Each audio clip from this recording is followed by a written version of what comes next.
ఎన్నికల ఫలితాల తర్వాత బెంగాల్లో చెలరేగిన హింసపై దేశవ్యాప్తంగా నిరసనలకు దిగింది బీజేపీ.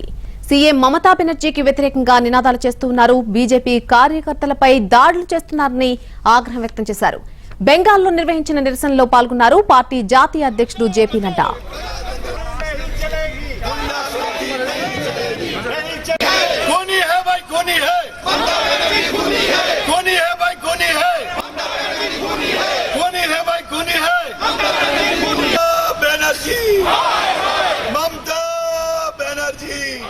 हम सब लोग इस शपथ विधि में शामिल होंगे और जो शपथ के हम लेंगे उसको हम अक्षरशः उसका पालन करेंगे। ये हम सबको विश्वास है। मित्रों, हमें ये शपथ विधि इस तरीके से करते हुए सारे देश को ये बताना है कि जो कुछ भी बंगाल में हो रहा है वो मुझे तो निश्चित रूप से जो तस्वीरें मैंने विभाजन के समय देखी थी वह तस्वीरें ताजा होती हुई दिख रही हैं और यहां पर जिनको रक्षा करनी चाहिए थी वही इस हिंसा के तांडव के जिम्मेवार लोग। और ऐसे लोग शपथ ले, प्रजातंत्र में सबको शपथ लेने का अधिकार है, लेकिन ऐसे समय में हम भी शपथ लेते हैं कि राजनीतिक हिंसा बंगाल की धरती से। పశ్చిమ బెంగాల్లో ప్రజాస్వామ్యాన్ని పరిరక్షించాలని డిమాండ్ చేశారు బీజేపీ తెలంగాణ రాష్ట్ర అధ్యక్షుడు బండి సంజయ్. బెంగాల్లో బీజేపీ కార్యకర్తలపై దాడికి నిరసనగా తెలంగాణ బీజేపీ కార్యాలయంలో పార్టీ నేతలు దీక్ష చేపట్టారు. బెంగాల్లో ప్రజాస్వామ్యాన్ని పరిరక్షించాలని ప్లగ్ కార్డులు ప్రదర్శించారు. బెంగాల్ సీఎం మమతపై బండి సంజయ్ తీవ్ర స్థాయిలో మండిపడ్డారు. బెంగాల్లో ప్రజలు సంతోషంగా లేరని అన్నారాయన. కొన్ని రాష్ట్రాల్లో ఉన్నటువంటి పరిణామాలను దృష్టిలో ఉంచుకొని గతం నుంచి కూడా హెచ్చరిస్తూ వస్తున్నది. ఎన్నికల సందర్భంగా వాస్తవ విషయాలను తెలియజేసే ప్రయత్నం చేస్తూ వస్తున్నది. బెంగాల్ ఎన్నికల సందర్భంలో కూడా బెంగాల్లో ప్రమాదకర పరిస్థితులున్నాయి. రాజకీయ స్వార్థం కోసం బెంగాల్ రాష్ట్రాన్ని బంగ్లాదేశ్కే అప్పగించేటువంటి ప్రయత్నం, దుర్మార్గ ప్రయత్నాలు గత కమ్యూనిస్టు కాలం నుంచి, కాంగ్రెస్ కాలం నుంచి ఇప్పుడు తృణమూల్ కాంగ్రెస్ వరకు కూడా ఇదే విధంగా పరిణామాలు వస్తున్నాయి.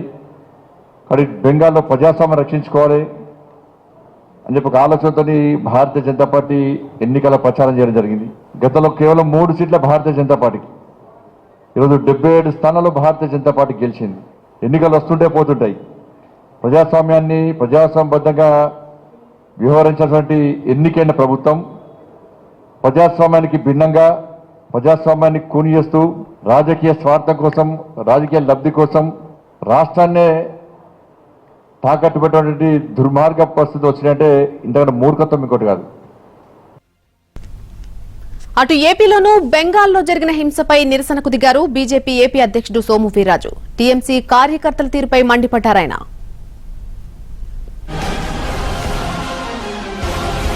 38.1% ఇవాళ వచ్చినటువంటి ఓట్లు ఇవేమి చిన్న ఓట్లు కాదు.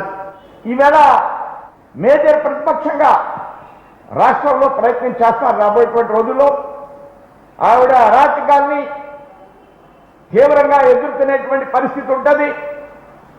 ఇదే పరిస్థితి ఆవిడ కొనసాగితే 24 ఎలక్షన్ నాటికి మమతా బెనర్జీ ఆ రాష్ట్రంలో పార్లమెంటులో తుడిచిపెట్టే పరిస్థితి నిర్మాణం చేస్తారు. అలాంటి పోకడలు మనం గమనించవలసినటువంటి పరిస్థితి వస్తుంది. దేశవ్యాప్తంగా అధికారాన్ని వినియోగించి కార్యకర్తలు బెదిరించాలనే పరిస్థితి మాకు కూడా అధికారం ఉంది. కానీ ప్రజాస్వామ్య వైఖరితో ఇలాంటి అంశాన్ని ప్రజల్లోనే ఫైట్ చేయడం అనేది భారతీయ జనతా పార్టీ వైఖరి. మేము 38.1% ఇవాళ వచ్చినటువంటి ఓట్లు ఇవేమి చిన్న ఓట్లు కాదు. ఈవేళ మేజర్ ప్రతిపక్షంగా రాష్ట్రంలో ప్రయత్నం చేస్తారు. రాబోయేటువంటి రోజుల్లో ఆవిడ అరాచకాల్ని తీవ్రంగా ఎదుర్కొనేటువంటి పరిస్థితి ఉంటుంది.